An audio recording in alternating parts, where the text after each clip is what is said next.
افتتاح الاجتماعات عادة تكون بهذا النشيد واختتامها يكون بهذا النشيد.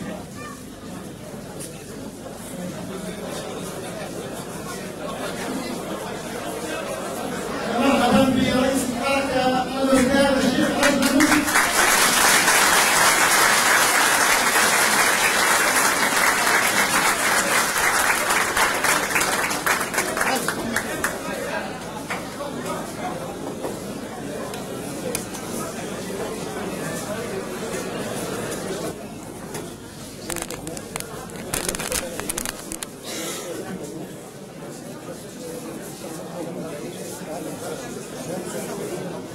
بسم الله الرحمن الرحيم.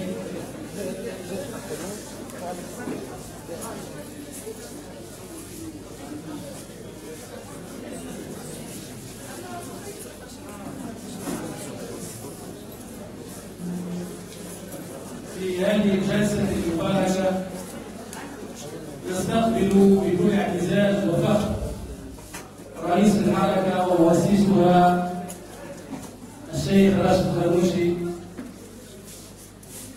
هذا الرجل الذي خاض نضالات طويلة ومكافآت كبيرة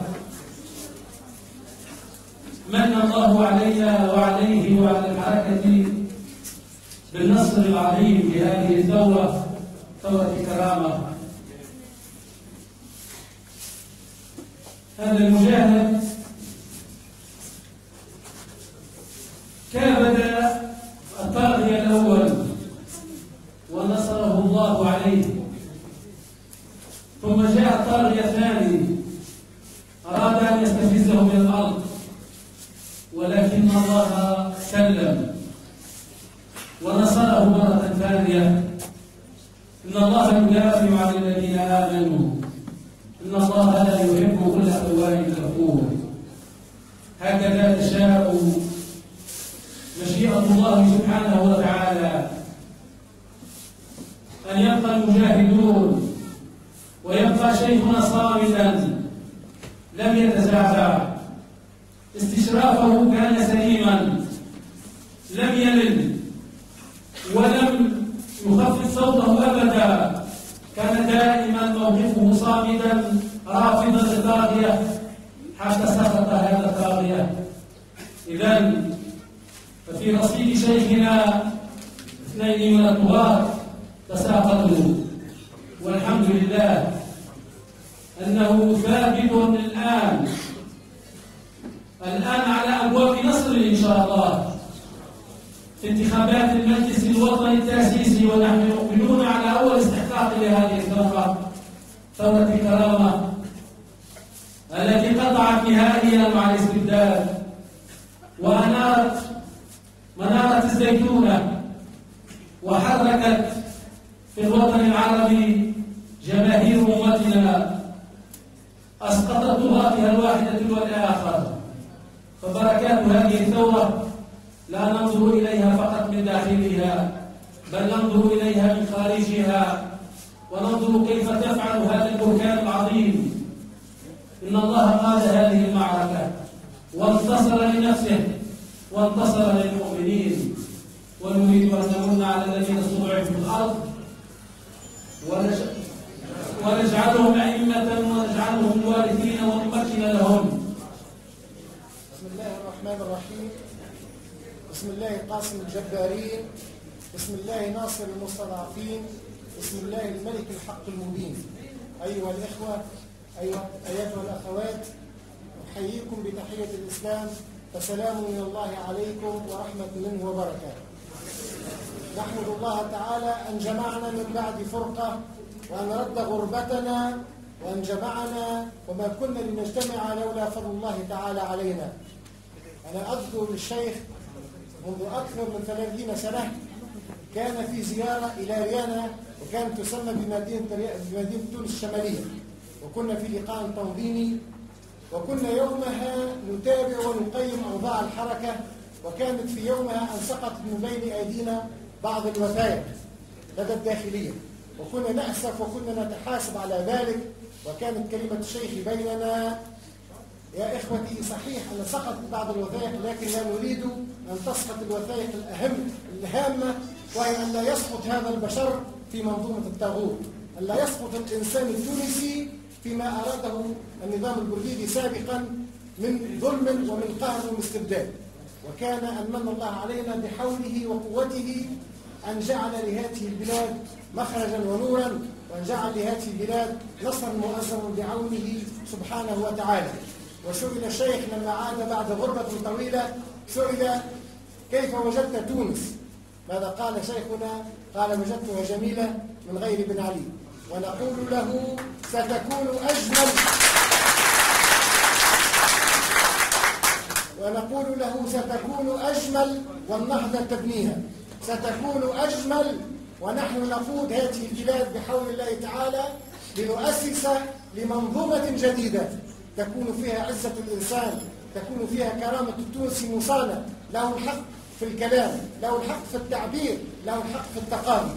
إذن نحن نعمل من أجل كل هذه القيم، ولا غريب ولا غريب ولا يزايد علينا أحد اليوم أننا في هذه المنطقة وفي جهة ريانا نحن نلم الآن بكل مشاكل ريانا بحول الله تعالى. سنكون أقرب ما يمكن إلى متساكني ولاية ريانا في مشاكلهم، في معاناتهم اليومية، في كل ما يريدون. وبالتالي نحن أمنا، وهذا شعارنا في هذه الحملة الانتخابية، نحن أمنا على مستقبل هذه الجهة ومن بعدها مستقبل كل الجهات بحول الله تعالى. والقائمة والإخوة بين أيديكم الآن وقد تعرفتم عليهم بحول الله سيكونون رافعين ليس لصوت النهضة فقط، وإنما لصوت متساكني ريانا بصفة عامة. نسأل الله تعالى أن يوفق الجميع. ومرحبا بالشيخ بيننا، وأحيل له الكلمة وجزاه الله كل خير أن تفرغ لنا وأعطانا الوقت، وبارك الله فيه وفي عمله. والسلام عليكم ورحمة الله وبركاته.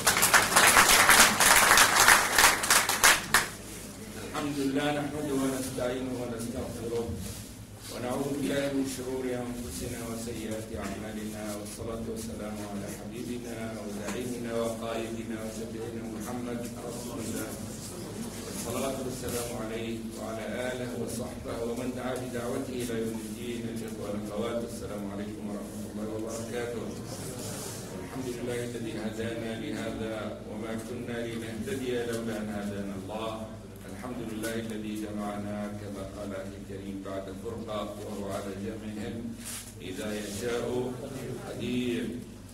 وما يجمعه الله سبحانه وتعالى لا يمكن أن تفرقه العصا، لا يمكن أن تفرقه الشياطين.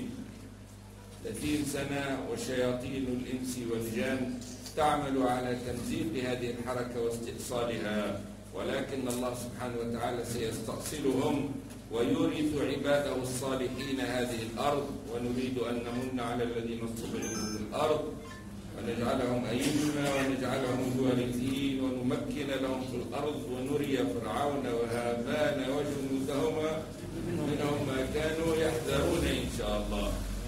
ربنا سبحانه وتعالى وعد التمكين لدينه، والتمكين للدين معناه التمكين لعدل الله سبحانه وتعالى في الأرض، رفع الظلم عن الأرض، بسط عدل الله سبحانه وتعالى، بسط رحمة الله سبحانه وتعالى في الأرض. بلادنا اليوم والحمد لله بدأت تجني ثمار دماء شهداء، دماء غزيرة نزفت منذ أكثر من نصف قرن، والبلاد جيل بعد جيل. إذا كان في الدول الديمقراطية الناس يتبادلون السلطة، فنحن تبادلنا ماذا؟ تبادلنا السجون والمنافي، نفس الزنزانات اللي شغلها المسلمون شغلها بعد ذلك نقابيون وقوميون ويساريون، حتى انتهى الأمر إلى الإسلاميين، فاتسعت السجون في البلاد وضاقت بأبوابها، حتى لم تبقى أسرة في البلاد التونسية إلا وفيها سجين أو قتيل شهيد أو مشرد، وفي الأقل مطرود من شغله بسبب، وصل الأمر إلى منع أخواتنا، منع فتياتنا من الزواج بسبب قرابتهن من سجين، بسبب قرابتهن من داع من الدعاة إلى الله.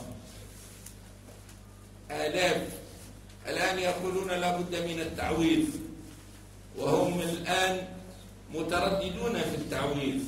صدر عفو تشريعي عام من أجل جبر هذه الأضرار، ورغم أن هذه الأضرار في الحقيقة الكثير منها لا يقول كالزجاج كسره لا يجبر.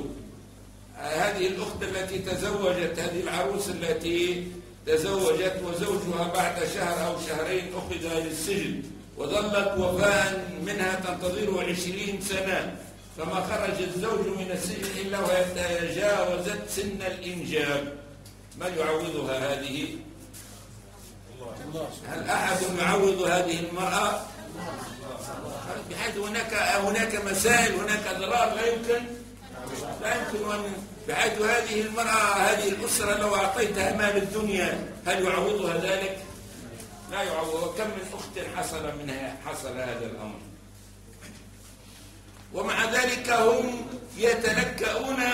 يتلكؤون في التعويضات، يتلكؤون، رغم أن كما قلت لا أحد يعوض لهذه الأسر، لهؤلاء الرجال والنساء والأطفال والآباء والأمهات، لا أحد يعوض إلا الله سبحانه وتعالى. والحمد لله نحن مطمئنون إلى عدل الله وإلى رحمته، وأن العوض سيكون عظيما ولقد بدأ.